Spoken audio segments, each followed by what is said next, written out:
Buenos días, compañeros. Hoy mi compañero Jesús Carrillo y mi persona Toy Navarro les vamos a hablar sobre el fenómeno de la alelopatía.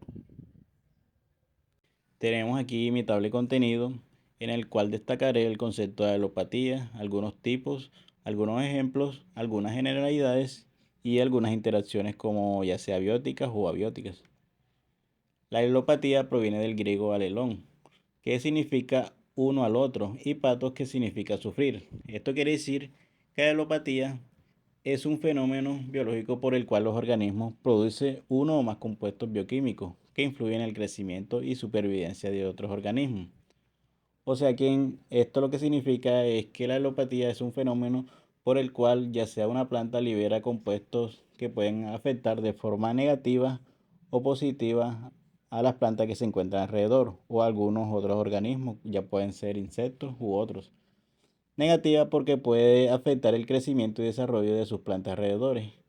Y positiva, pues todo lo contrario, puede favorecer el crecimiento y supervivencia de las plantas, ya sea diferentes de su especie que se encuentren cerca de ella.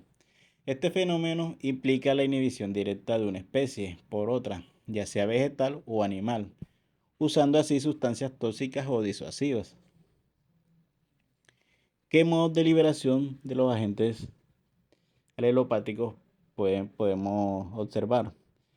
Un ejemplo de esto puede ser la volatilización, que es un proceso en el que los aleloquímicos liberados por una planta se convierten en vapores, suben y afectan otras plantas a través del aire, así inhibiendo su crecimiento. También se puede dar por hojarascas, que es la descomposición de la materia orgánica en la capa de las hojas y los restos vegetales en el suelo.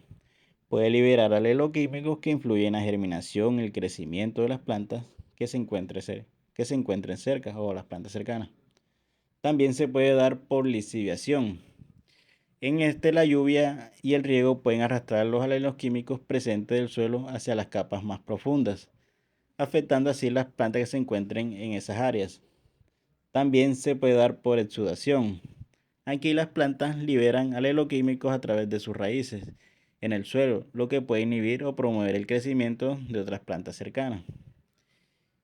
Y también se puede dar por biodegradación, que es un proceso de descomposición de los aleloquímicos en el suelo y microorganismos y enzimas naturales, que pueden disminuir el efecto alelopático con el tiempo. Y bueno, en sí los alelos químicos son compuestos producidos por las plantas que afectan el crecimiento y germinación en otras plantas. Podemos encontrar muchos ejemplos de estos. Bueno, algunos ejemplos de los aleloquímicos pueden ser los terpenos y algunos ácidos grasos de larga cadena. O también puede ser ácido simple.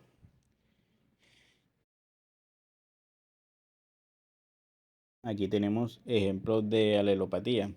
Por un lado tenemos autotoxicidad o autoalelopatía y por otro lado tenemos la heterotoxicidad. La autotoxicidad se refiere a la capacidad de la planta para liberar compuestos químicos que inhiben o dañan su propio crecimiento o desarrollo. Como ejemplo de esto tenemos el nogal. El nogal es conocido por ser autotóxico. Las raíces de los nogales liberan juglona, que es un compuesto químico que puede inhibir el crecimiento de otros nogales cercanos, afectar su salud, y esto se debe a que las raíces de la misma especie pueden competir por los mismos recursos. La juglona actúa como mecanismo para reducir, esta competencia entre nogales. Por el lado de la heterotoxicidad, tenemos el ejemplo del trébol blanco. El trébol puede exhibir heterotoxicidad. Libera coumarina, que puede inhibir la germinación y el crecimiento entre otras plantas cercanas, como son las malezas en un campo de cultivo, lo cual le permite competir de manera más efectiva y mejorar su propio crecimiento y reducir la competencia con otras especies. Bueno, aquí tenemos los ejemplos de alelopatía. Tenemos por un lado lo que son las plantas acompañantes, que son plantas que pueden tener beneficios como por ejemplo la germinación de la semilla, el desarrollo y el crecimiento, incluso el sabor y el aroma cultivos finales, o sea que estas pueden convivir en un mismo huerto, como son los ajos con cebollas, fresas y lechugas, el apio con coles, judías y tomates, las cebollas, pepinos o zanahorias, los tomates con ajos, albahacas o zanahorias.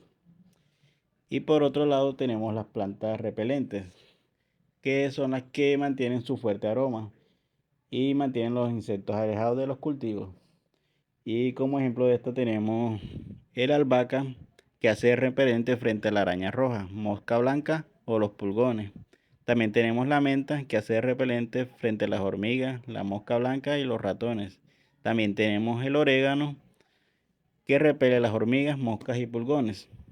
Y otro ejemplo de esto también puede ser la salvia, que repele las mariposas de la col o las moscas blancas y también pulgones. Trampas de cultivos. Estas son plantas que atraen los insectos perjudiciales, alejándolos del cultivo principal. Como primero tenemos el eneldo, atrae gusanos tierreros, como se ve aquí en la imagen. La hiedra atrae chinches y ácaros. Aquí se ve la imagen de la hiedra con los ácaros. La mostaza atrae gusanos comedores de follaje. Lo vemos. Y el tabaco atrae la mosca blanca. Tenemos ejemplos generales con tabla. Como primero tenemos plantas emisoras, como el nogal, que su alelo químico principal es el jugulona, que su efecto en la planta receptora es que inhibe el crecimiento. También tenemos el trébol blanco, que su alelo químico es el coumarina, que su efecto en la planta es inhibir la germinación.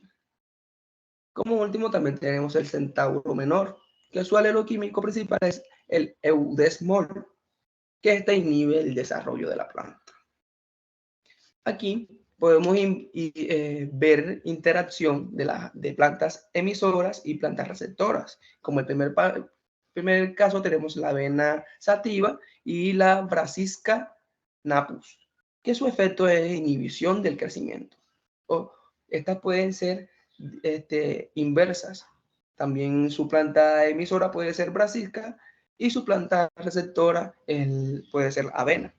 Su efecto va a ser el mismo, la inhibición del crecimiento.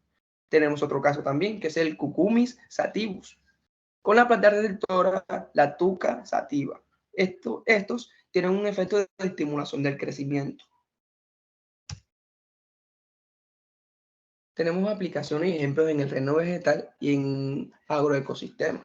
Como primero tenemos el control de maleza. Utilizar plantas emisoras para inhibir el crecimiento de maleza en los cultivos.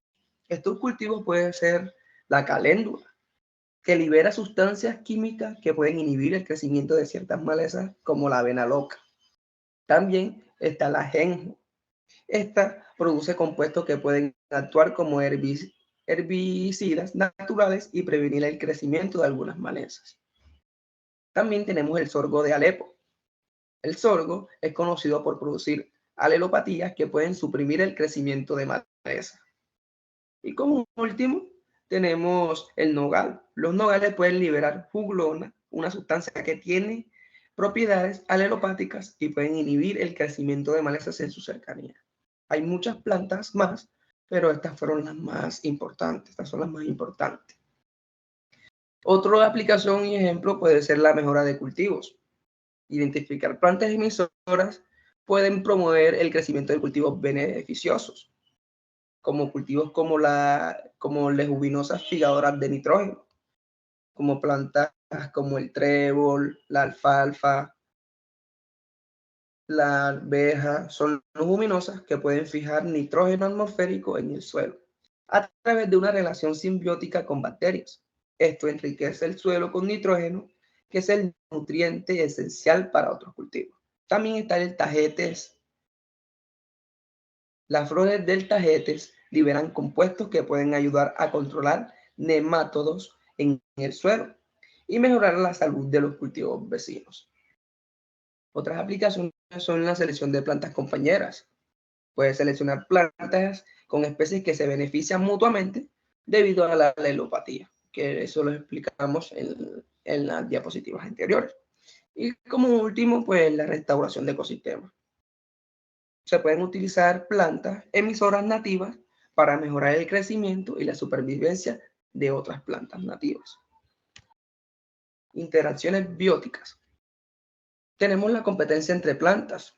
Los aleloquímicos pueden inhibir el crecimiento de plantas competidoras, dándoles una ventaja en la competencia por los recursos.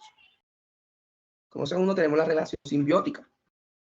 En algunos casos, la alelopatía puede estar relacionada con interacciones simbióticas, como la micorriza, donde los hongos beneficiosos pueden ayudar a la planta a obtener nutrientes. Y también tenemos depredación y herbivorismo. Estas interacciones pueden variar dependiendo de la respuesta de los herbívoros a los aleloquímicos. Como podemos ver aquí, vemos virus, vemos moscas, vemos ácaros, vemos nemátodos y vemos lombrices que están atacando, interactuando con la planta y con los aleloquímicos. Interacción abiótica. Tenemos cambios antropogénicos.